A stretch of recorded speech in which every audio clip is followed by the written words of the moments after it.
Ya, Assalamualaikum warahmatullahi wabarakatuh. Perkenalkan, nama saya Yuda Pratama Paulana dari Universitas Bisnis Informatika dan mengambil jurusan Informatika IF3A Karyawan. Nah, di sini saya akan menjelaskan tentang CLV. CLV, nah ini mengenal tentang Customer Life Value atau disingkat dengan CLV. Nah, ada banyak faktor yang dapat mempengaruhi kesuksesan sebuah usaha. Itu pelanggan atau customer adalah salah satu faktor utama yang menentukan kesuksesan perusahaan. Maka dari itu, tidak mengherankan jika kita menemukan metrik yang digunakan untuk mengukur nilai seorang pelanggan terhadap perusahaan. Salah satunya adalah Customer Lifetime Value, yaitu CLV. Untuk singkatannya, perhitungan ini sering digunakan untuk mengukur nilai pelanggan. Jika diterjemahkan secara harfiah, CLV berarti nilai umur pelanggan. Apa sih yang dimaksud dengan umur pelanggan? Umur pelanggan di sini bukanlah umur pelanggan dilihat dari tahun kelahirannya, melainkan dari rentan waktu ia menggunakan produk atau jasa dari perusahaan milik kita. Nah, lebih jelasnya lagi, CLV ini adalah sebuah metrik untuk memperkirakan total nilai pelanggan terhadap sebuah perusahaan dalam jangka waktu tertentu mengikuti durasi hubungan bisnis keduanya. Secara sederhana, CLV adalah prediksi atas nilai total pendapatan yang bisa kita dapatkan dari pelanggan tersebut.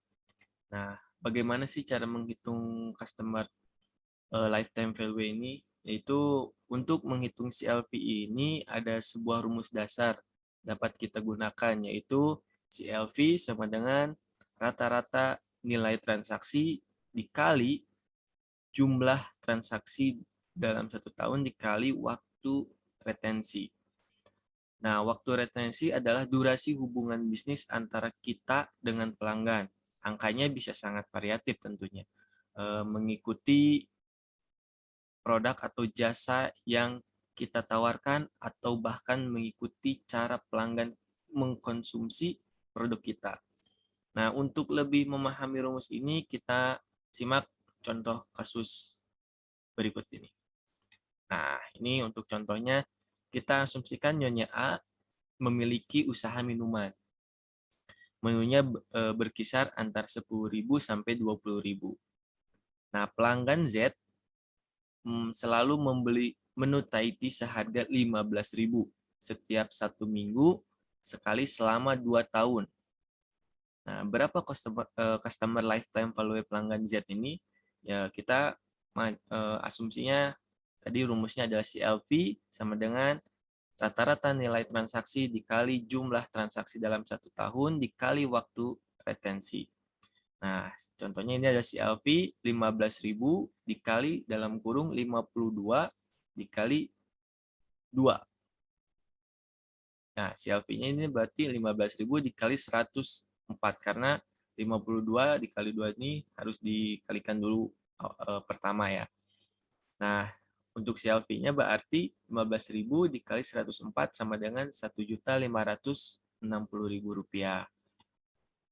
Nah, dengan begitu, customer lifetime value pelanggan Z adalah 1.560.000.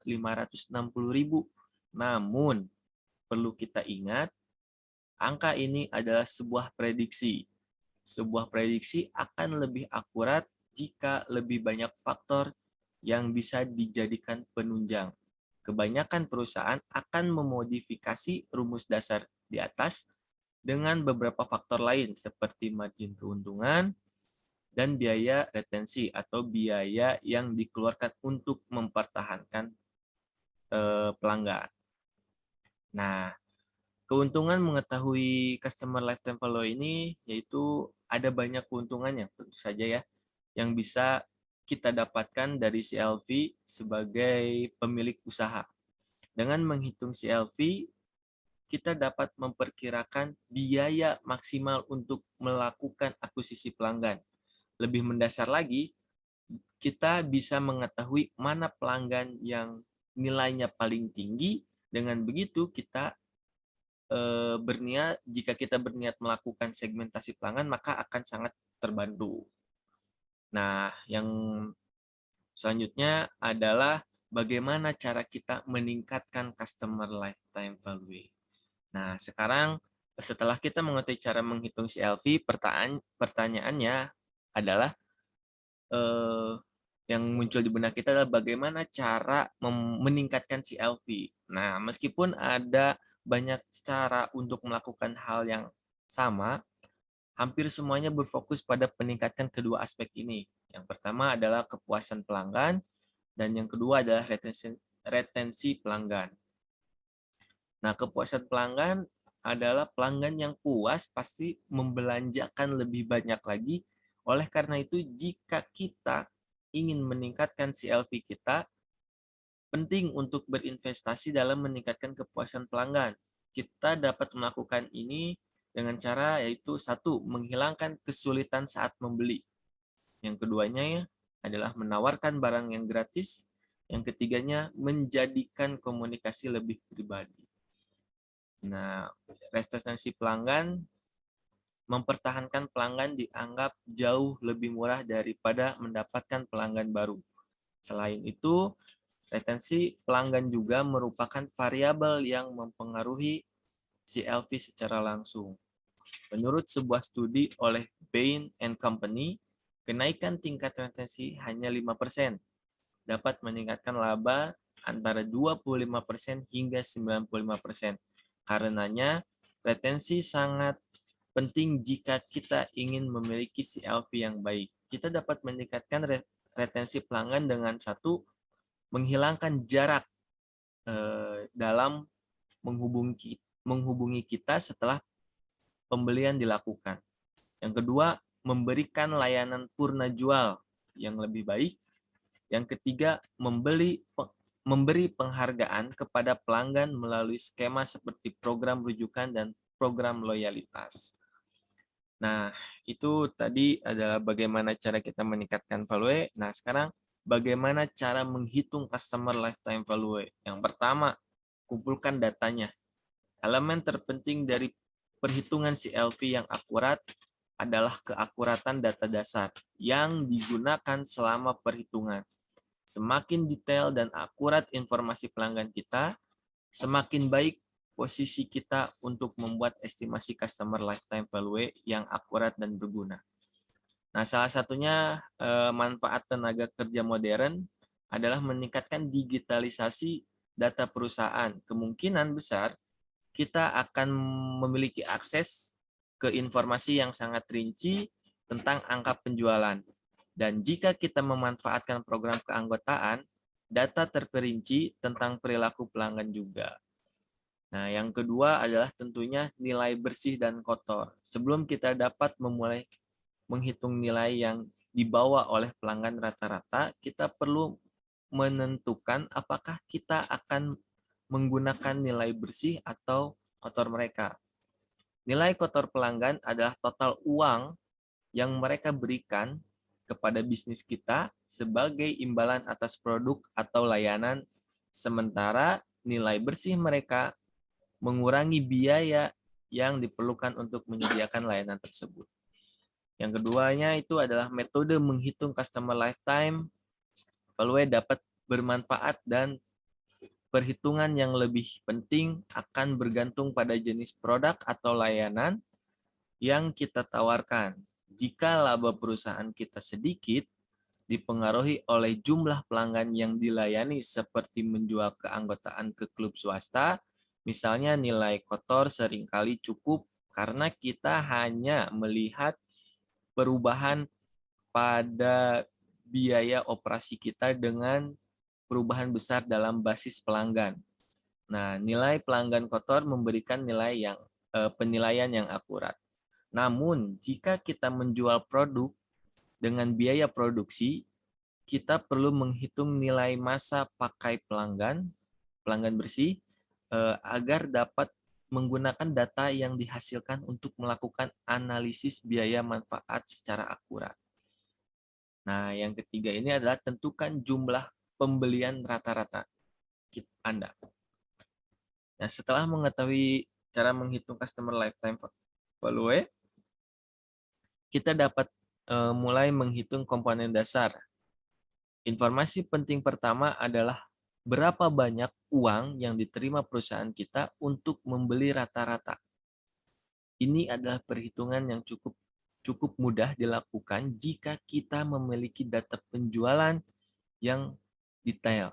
Cukup ambil nilai penjualan bersih atau kotor untuk periode yang kita gunakan dalam memperhitungkan dalam perhitungan kita dan bagi dengan jumlah total pembelian. 1 tahun adalah jendela umum untuk menilai data dan menghitung nilai seumur hidup pelanggan. Nah, yang keempat adalah hitung frekuensi pembelian. Selain mengetahui berapa jumlah rata-rata pembelian di perusahaan kita, kita juga perlu mengetahui seberapa sering pelanggan tetap melakukan pembelian dari perusahaan kita. Untuk menemukan frekuensi pelanggan, temukan jumlah total pembelian selama jendela diukur dan kemudian bagi dengan jumlah unik pelanggannya. Nah, seperti hanya total penjualan, data pelanggan secara signifikan lebih mudah dilacak dengan manajemen penjualan digital. Menggunakan program keanggotaan membuat jumlah pelanggan unik Anda menjadi lebih akurat. Nah, yang kelima ini adalah temukan nilai pelanggan rata-rata. Dengan jumlah rata-rata pembelian yang dilakukan pelanggan dan nilai rata-rata pembelian, kita dapat menemukan nilai rata-rata pelanggan kita yang tersebar di garis waktu yang diukur dengan menggalikan keduanya. Misalnya, jika sebuah perusahaan perlengkapan kantor menghasilkan penjualan rata-rata 75.000 dan rata-rata pelanggan melakukan 10 pembelian dalam setahun, nilai rata-rata pelanggan selama setahun adalah 750.000. Nah, ini berarti bahwa jika pelanggan tetap setia untuk jangka waktu yang tepat yang digunakan untuk mengumpulkan data, kita akan mengharapkan nilai mereka sama dengan nilai pelanggan rata-rata mereka. Yang keenam ini adalah identifikasi umur pelanggan kita. Nah, karena tidak mungkin rata-rata pelanggan kita akan tetap bersama perusahaan kita selama jangka waktu yang kita pilih untuk mengumpulkan informasi, kita sekarang harus menentukan rata-rata umur pelanggan atau berapa lama antara pembelian pertama dan terakhir pelanggan dengan perusahaan kita. Tergantung pada software pengelolaan pelanggan yang kita gunakan. Kita mungkin dapat mengekspor data ini langsung dari perangkat lunak penjualan kita jika informasi tidak tersedia. Kita dapat melakukan estimasi semakin akurat kita menentukan umur rata-rata pelanggan kita, semakin akurat perhitungan CLV akhir kita. Nah, yang ketujuh adalah gabungan data untuk menghitung customer lifetime value. Dengan semua informasi yang diperlukan, kini kita dapat mengonversi umur pelanggan kita menggunakan lama waktu yang digunakan untuk menemukan nilai pelanggan rata-rata sebagai satu unit. Misal, jika kita menentukan rata-rata umur berlangganan pelanggan, kita adalah 6 bulan dan menemukan nilai rata-rata selama 1 tahun sebagai pelanggan. Rata-rata lama pelanggan kita adalah setengah karena pelanggan tetap tinggal selama setengah dari jendela 1 tahun. Kalikan nilai ini dengan nilai rata-rata untuk menentukan CLV kita. Nah, yang kedelapan ini adalah bandingkan customer lifetime value dengan biaya akuisisi. Nah, cara paling cepat untuk menggunakan customer lifetime yang baru dihitung adalah dengan menentukan biaya perolehan pelanggan rata-rata tertinggi yang dapat diterima yang masuk akal untuk dibelanjakan. Pada tingkat dasar, jika pelanggan memberi Anda lebih banyak uang daripada biaya untuk memperolehnya, maka kampanyekan. Pemasaran kita ini menguntungkan, namun perusahaan akan sering menetapkan margin minimum yang lebih tinggi untuk memastikan profitabilitasnya. Nah, jika kampanye mendatangkan pelanggan dengan biaya jauh di bawah customer lifetime value kita, mungkin bermanfaat untuk meningkatkan uang yang dialokasikan untuk kampanye, asalkan biaya akuisisi rata-rata tetap pada tingkat yang dapat diterima. Nah, yang kesembilan ini adalah ulangi proses untuk subkelompok pelanggan. Meskipun memahami nilai seumur hidup pelanggan kita secara keseluruhan adalah penting, melakukan analisa yang lebih rinci memungkinkan keputusan yang lebih tepat. Salah satu pilihan umum untuk lebih memahami nilai pelanggan adalah dengan membagi mereka ke dalam subkelompok. Kita dapat mengelompokkan dan menganalisis pelanggan dalam berbagai cara, mulai dari jenis layanan yang mereka cari hingga metode akuisisi klien mereka. Nah, misalnya memahami bagaimana pelanggan muda di usia remaja dan 20-an menghabiskan uang di toko kita dibandingkan dengan pelanggan di atas 40 dapat menghasilkan kebiasaan yang sangat berbeda yang mempengaruhi nilai kampanye yang menargetkan setiap demografis. Selain itu, jika kita memiliki kampanye yang berjalan lama dan menggunakan data pelacak untuk memantau pelanggan yang diperoleh dalam kampanye, kita dapat memulai menentukan nilai pelanggan yang diperoleh melalui kampanye. Ini memungkinkan kita untuk menilai dengan lebih baik nilai pembelanjaan untuk kampanye. Nah, untuk kesimpulannya, itu adalah pembahasan dalam mengenai customer lifetime value atau CLV ini, contoh dan cara menghitungnya, mengetahui CLV dalam bisnis kita sangat penting, terutama sebagai pertimbangan keputusan strategi pemasaran dan penyempurnaan produk atau layanan yang kita jual. Nah, semakin banyak pelanggan puas akan pelayanan atau produk kita, semakin baik presentasi customer lifetime value yang akan kita dapatkan. Nah, sekian presentasi dari saya. Mohon maaf bila ada kesalahan. Wabillahi taufiq walhidayah. Wassalamualaikum warahmatullahi wabarakatuh.